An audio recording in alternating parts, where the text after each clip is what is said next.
Poster എന്ന പ്രവർത്തനം പരിചയപ്പെടാം. 5ാം ക്ലാസ്സിലെ പാഠത്തിൽ നമ്മൾ പോസ്റ്റർ പരിചയപ്പെട്ടതാണ്.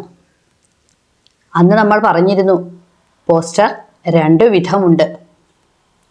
ഒരു സന്ദേശം തരുന്ന പോസ്റ്ററും ഒരു പരിപാടി നടക്കുന്നു എന്ന് അറിയിച്ചുകൊണ്ട് ഉള്ള പോസ്റ്ററും. പോസ്റ്ററിന് ആദ്യം വേണ്ടത് ആകർഷകത്വമാണ്. ഒരു പോസ്റ്റർ ആകർഷകമാക്കാൻ നമുക്ക് എന്തെല്ലാം ചെയ്യാം? അക്ഷരങ്ങളുടെ വലിപ്പം വ്യത്യാസപ്പെടുത്താം, നിറങ്ങൾ കൊടുക്കാം, ചിത്രങ്ങൾ കൊടുക്കാം. പക്ഷെ ചിത്രം നിർബന്ധമില്ല. എല്ലാവരും ചിത്രം വരയ്ക്കാൻ കഴിവുള്ളവരായില്ലല്ലോ. പറ്റാവുന്ന രീതിയിൽ അതിനെ നമുക്ക് ആകർഷകമാക്കണം. വളരെ ചെറിയ വാക്യങ്ങളായിരിക്കാം ഉപയോഗിക്കേണ്ടത്. വലിയ ആശയങ്ങളെ ചെറിയ വാക്യത്തിൽ ഉൾപ്പെടുത്തണം. 5ാം ക്ലാസ്സിൽ നാം പരിചയപ്പെട്ടത് സന്ദേശം തരുന്ന പോസ്റ്ററാണ്.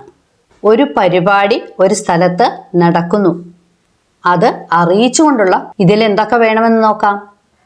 ആദ്യം എന്താണ് പരിപാടി? അത് വ്യക്തമായും സ്പഷ്ടമായും എഴുതിയിരിക്കണം. അത് കഴിഞ്ഞ് ഇത് എവിടെ നടക്കുന്നു? സ്ഥലം സൂചിപ്പിക്കണം. പിന്നെ സമയം വേണം, ആഴ്ചയും തീയതിയും വേണം. ആരെങ്കിലും ഉദ്ഘാടനം നടത്തുന്നുണ്ടെങ്കിൽ ആ ആളുടെ പേരും വേണം. വിശിഷ്ട വ്യക്തികൾ പങ്കെടുക്കുന്നുണ്ടെങ്കിൽ അവരുടെ പേരും വേണം. ഏറ്റവും അവസാനം എല്ലാവരെയും സ്വാഗതം ചെയ്യുന്ന ഒരു വാക്യവും ഉണ്ടായിരിക്കണം. ഇതിനെയെല്ലാം ഔട്ട്ലൈനിൽ ഉള്ളിൽ ആകർഷകമായ രീതിയിൽ എഴുതണം.